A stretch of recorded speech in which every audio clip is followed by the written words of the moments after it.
오늘은 마태복음 9장 말씀 함께 나누도록 하겠습니다. 마태복음 8장에서 9장까지는 예수님이 행하신 10가지 기적 이야기가 나오고 있습니다. 출애굽기 때 10가지 재앙 이야기는 옛세계에 대한 종말을 선언하고 있다면, 여기에 나오는 예수님의 10가지 기적 이야기는 예수님을 통하여서 이루어질 새로운 세상을 우리에게 보여주고 있다는 겁니다. 자, 1절부터 8절까지 6번째 이적 이야기로 사람들이 침상에 누운 중풍병자를 예수께 데려옵니다. 예수께서는 그 중풍병자를 데려오는 사람들의 믿음을 보시고 곧바로 중풍병자에게 용서를 선언하십니다. 기운을 내라, 아이야, 내 죄가 용서받았다. 2절 말씀에 그렇게 되어 있습니다. 왜 병을 고쳐주기보다 죄사함을 먼저 선포하고 있을까요? 여러분, 우리는 이런 부분을 주목해서 봐야 됩니다. 당시 사람들은 죄의 결과가 병이라는 인식 속에 살았습니다. 이러한 통념이 굳어진 사회에서 병보다 더 무서운 것이 뭔지 아십니까? 죄인이라는 낙인입니다. 낙인이 찍히면 살아있어도 온전히 살아있는 것이 아닙니다. 특별히 종교적 낙인은 정말 그랬습니다. 어느 사회나 고대 사회, 좁은 문명으로 살아갈 수밖에 없는 그들에게 낙인은 깊은 고통을 주었다는 겁니다. 그래서 예수님께서는 그 중풍병이 걸린 사람의 참 고통의 자리가 어딘지 아셨습니다. 그래서 먼저 죄를 용서해 주십니다. 그리고 몸도 고쳐 주십니다. 여러분, 이 말씀을 통해서 우리가 꼭 깨달아야 될 것은 우리의 고통의 자리가 어딘지 가장 잘 아시는 분이 예수님이십니다. 마음의 고통의 자리, 몸의 고통의 자리가 어딘지 가장 잘 아시는 분이 우리 예수님이십니다. 그러기에 우리가 정말 기도해야 할 이유가 여기에 있습니다. 주님께 기도하면 여러분의 마음의 고통의 자리부터 몸의 고통의 자리를 잘 아시는 분이 여러분을 치료할 줄 믿습니다. 자, 이제 9절부터 13절까지 세 가지 이적 이후에 제자를 부르는 모습이 나와 있습니다. 여섯 번째 이적 이야기가 끝나고 난 뒤에 예수님은 두 번째로 제자를 부르는 모습, 세리 마태를 부릅니다. 여러분, 세리는 로마의 이익을 위해서 관세, 통행세, 물품세, 토지세, 인두세를 거두며 동족을 착취했던 사람들입니다.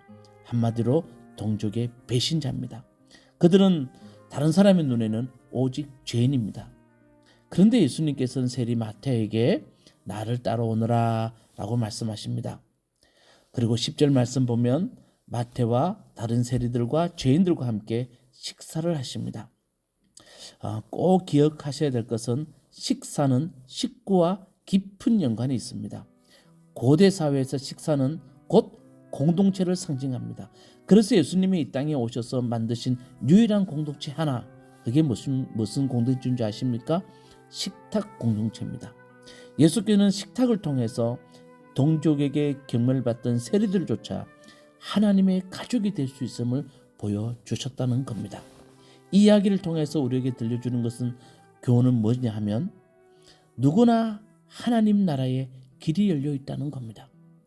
세리 마태에게도 하나님의 길이 열려 있듯이 누구나 하나님의 길이 열려 있고 누구나 하나님의 부름 속에 응답할 수 있다는 것을 우리에게 들려주고 있다는 겁니다. 저 사람은 안 돼, 나는 안 돼, 죄가 많아. 여러분, 이것이 예수님 앞에는 통용이 되는 언어가 아니라는 겁니다. 주님은 누구나 하나님의 부르심에 응답할 수 있고 누구나 하나님 앞에 그 하나님 나라의 길이 열려 있다는 것을 세리 마태를 통해서 우리에게 들려주고 있습니다. 그래서 13절 말씀에 이렇게 말하고 있지 않습니까? 나는 의인을 부르러 온 것이 아니라 죄인을 부르러 왔다. 분명히 기억하십시오. 주님은 의인이 아니라 죄인을 부르러 오셨습니다. 그리고 14절부터 17절까지는 새 포도주는 새 가죽 부대에 부으라고 주님 말씀하십니다. 요한의 제자들이 예수님께 와서 왜 당신의 제자들은 금식하지 않습니까? 라는 질문으로 이 이야기는 시작됩니다. 그때 주님께서 15절의 말씀 보면 혼인잔치 이야기를 하십니다. 예수님 여기서 혼인잔치 이야기를 하신 것은 예수님이 이루고자 하는 하나님 나라가 어떤 것인가를 참 쉽게 우리에게 이야기해 주십니다. 그것이 바로 혼인잔치입니다. 여러분, 혼인잔치는 어떤 것입니까? 기쁨과 활력이 넘칩니다.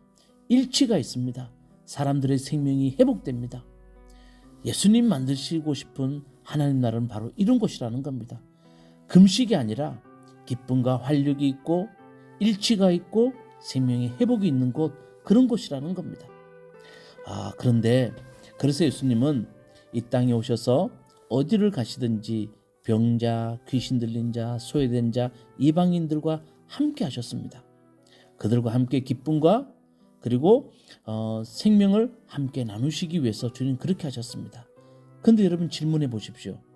이렇게 하기 위해서는 유대인들이 만들어 놓은, 율법으로 만들어 놓은 기존 질서에 순응하면서 이런 일을 할 수 있겠습니까? 불가능합니다. 그래서 주님이 그렇게 말씀하신 겁니다. 생배의 조각을 낡은 옷에 대거나 새 포도주를 낡은 가죽 부대에 대지 말라고 주님 말씀하고 있습니다. 여러분, 옹고지신이라는 말을 아실 겁니다. 옛것을 지키면서도 모든 것을 새롭게 해석해야 된다. 예수님은 옛 세상을 다 부정한 거 아닙니다. 예수님은 옛것을 지키면서도 새로운 세상에는 새로운 것들이 필요하다고, 그 말씀을 주님이 이렇게 말씀하신 겁니다. 생배 조각은 낡은 옷에 대거나 그리고 새 포도주를 낡은 가죽 부대에 담지 말라라는 말씀으로 말씀하신 겁니다. 자, 마지막으로 이제 네 가지 이적이 18절부터 38절에 나와 있습니다. 자, 18절부터 19절, 23절부터 26절에 보면 죽은 딸아이를 살리는 사건이 일어납니다. 그리고 20절부터 22절에는 12의 혈루증을 앓는 여인을 고치는 이야기가 나옵니다. 그리고 27절부터 31절까지는 눈먼 사람의 이야기가 나옵니다. 32절부터 33절까지는 말 못하는 사람을 고치시는 이야기가 나옵니다. 자, 여러분, 이 치유 사건을 자세히 보면 특별한 이야기가 나와 있지 않지만 이 치유 사건이 가르쳐주는 초점이 뭐냐 하면 절대적 신뢰입니다.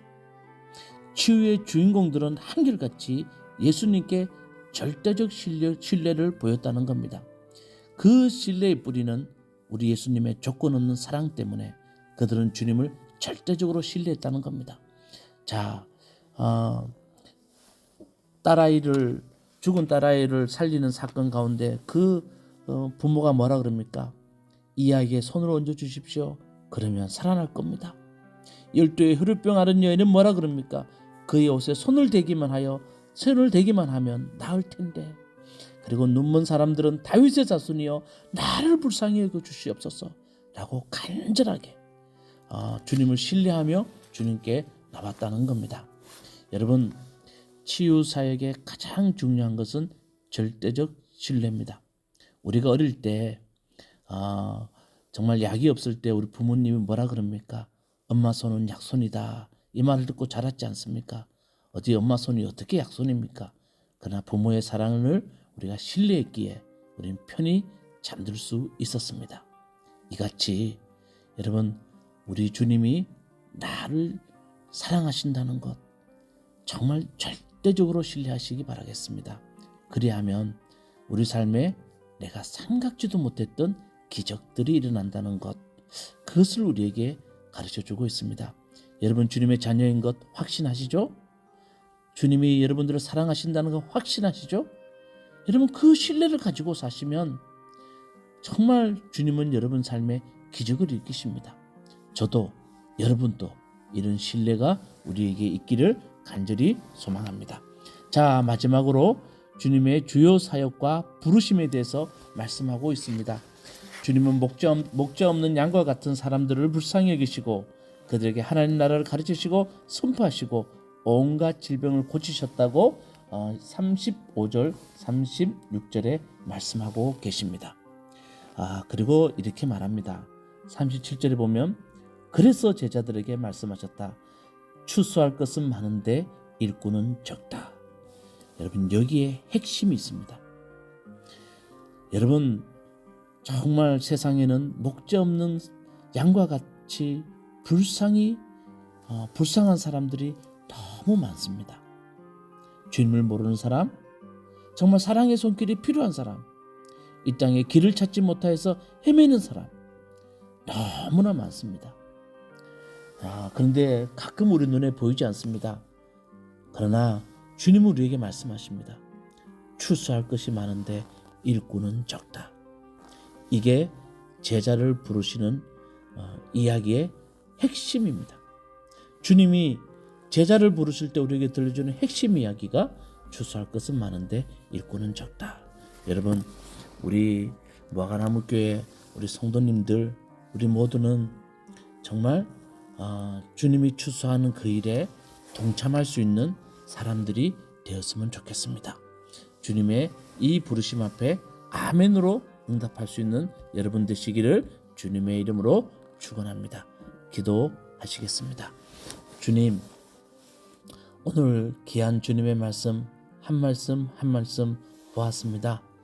우리가 이적 이야기를 볼 때 주님, 우리는 정말 주님에 대한 절대적 신뢰를 가질 수 있는 하나님의 사람들이 될 수 있도록, 무화과나무 교회 성도들 될 수 있도록 우리를 붙들어 주시옵소서. 그리고 주님의 놀라운 기적 이야기만 보는 사람이 아니라 추수할 것은 많은데 일꾼이 적다. 주님의 부르심에 이제는 응답하여서 주님의 귀한 사역을 할 수 있는 저희들 되게 하여 주시옵소서.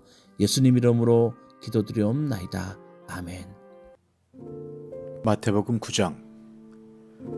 예수께서 배에 오르셔서 바다를 건너 자기 마을에 돌아오셨다. 사람들이 중풍병 환자 한 사람을 침상에 누인 채로 예수께로 날라왔다. 예수께서 그들의 믿음을 보시고 중풍병 환자에게 말씀하셨다. 기운을 내라 아이야, 네 죄가 용서받았다. 그런데 율법학자 몇이 이 사람이 하나님을 모독하는구나 하고 속으로 말하였다. 예수께서 그들의 생각을 아시고 말씀하셨다. 어찌하여 너희는 마음속에 악한 생각을 품고 있느냐?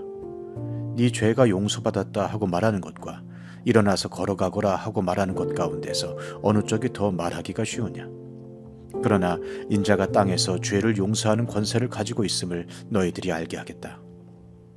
그리고 예수께서 중풍병 환자에게 일어나서 네 침상을 거두어 가지고 집으로 가거라 하시니 그가 일어나서 자기 집으로 돌아갔다. 무리가 이 일을 보고서 두려움에 사로잡히고 이런 고난을 사람들에게 주신 하나님께 영광을 돌렸다. 예수께서 거기에서 떠나서 길을 가시다가 마태라는 사람이 세관에 앉아 있는 것을 보시고 말씀하셨다. 나를 따라오너라. 그는 일어나서 예수를 따라갔다. 예수께서 집에서 음식을 드시는데 많은 세리와 죄인이 와서 예수와 그 제자들과 자리를 같이 하였다. 바리새파 사람들이 이것을 보고 예수의 제자들에게 말하였다. 어찌하여 당신네 선생은 세리와 죄인과 어울려서 음식을 드시오? 예수께서 그 말을 들으시고서 말씀하셨다. 건강한 사람에게는 의사가 필요하지 않으나 병든 사람에게는 필요하다. 너희는 가서 내가 바라는 것은 자비요 희생제물이 아니다 하신 말씀이 무슨 뜻인지 배워라. 나는 의인을 부르러 온 것이 아니라 죄인을 부르러 왔다. 그때 요한의 제자들이 예수께 와서 물었다. 우리와 바리새파 사람은 자주 금식을 하는데 왜 선생님의 제자들은 금식을 하지 않습니까? 예수께서 그들에게 말씀하셨다. 혼인잔치의 손님들이 신랑이 자기들과 함께 있는 동안에 슬퍼할 수 있느냐? 그러나 신랑을 빼앗길 날이 올 터이니 그때에는 그들이 금식할 것이다. 생배 조각을 낡은 옷에다 대고 깁는 사람은 없다. 그렇게 하면 새로 된 조각이 그 옷을 당겨서 더욱더 크게 찢어진다. 새 포도주를 낡은 가죽 부대에 담는 사람은 없다. 그렇게 하면 가죽 부대가 터져서 포도주는 쏟아지고 가죽 부대는 못 쓰게 된다. 새 포도주는 새 가죽 부대에 담아야 둘 다 보존된다. 예수께서 이 말씀을 하실 때에 지도자 한 사람이 와서 예수께 무릎을 꿇고 말하였다. 내 딸이 방금 죽었습니다. 그러나 오셔서 그 아이에게 손을 얹어 주십시오. 그러면 살아날 것입니다. 예수께서 일어나서 그를 따라가셨고 제자들도 뒤따라갔다. 그런데 12해 동안 혈루증으로 앓는 여자가 뒤에서 예수께로 다가와서 예수의 옷술에 손을 대었다. 그 여자는 속으로 말하기를 내가 그의 옷에 손을 대기만 하여도 나을 텐데 했던 것이다. 예수께서 돌아서서 그 여자를 보시고 말씀하셨다. 기운을 내어 따라. 네 믿음이 너를 구원하였다. 바로 그때에 그 여자가 나았다. 예수께서 그 지도자의 집에 이르러서 피리를 부는 사람들과 떠드는 무리를 보시고 이렇게 말씀하셨다.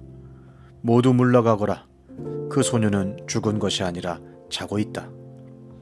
그들은 예수를 비웃었다. 무리를 내보낸 다음에 예수께서 들어가셔서 그 소녀의 손을 잡으시니 그 소녀가 벌떡 일어났다. 이 소문이 그 온 땅에 퍼졌다. 예수께서 거기에서 떠나가시는데 눈먼 사람 둘이 다윗의 자손이여 우리를 불쌍히 여겨 주십시오 하고 외치면서 예수를 뒤따라왔다. 예수께서 집 안으로 들어가셨는데 그 눈먼 사람들이 그에게 나아왔다. 예수께서 그들에게 말씀하셨다. 너희는 내가 이 일을 할 수 있다고 믿느냐? 그들이 예 주님 하고 대답하였다. 예수께서 그들의 눈에 손을 대시고 말씀하셨다. 너희 믿음대로 되어라. 그러자 그들의 눈이 열렸다. 예수께서 그들에게 엄중히 다짐하셨다. 이 일을 아무에게도 알리지 말아라. 그러나 그들은 나가서 예수의 소문을 그 온 지역에 퍼뜨렸다. 그들이 떠나간 뒤에 귀신이 들려 말 못하는 한 사람을 사람들이 예수께 데리고 왔다. 귀신이 쫓겨나니 말 못하는 그 사람이 말을 하게 되었다. 무리가 놀라서 말하였다. 이런 것은 이스라엘에서 처음 보는 일이다. 그러나 바리새파 사람들은 그는 귀신의 두목에 힘을 빌어서 귀신을 쫓아낸다 하고 말하였다. 예수께서는 모든 도시와 마을을 두루 다니시면서 유대 사람의 여러 회당에서 가르치며 하늘나라의 복음을 선포하며 온갖 질병과 온갖 아픔을 고쳐주셨다. 예수께서 무리를 보시고 그들을 불쌍히 여기셨다. 그들은 마치 목자 없는 양과 같이 고생에 지쳐서 기운이 빠져 있었기 때문이다. 그래서 제자들에게 말씀하셨다. 추수할 것은 많은데 일꾼이 적다. 그러므로 너희는 추수하는 주인에게 일꾼들을 그의 추수밭으로 보내시라고 청하여라.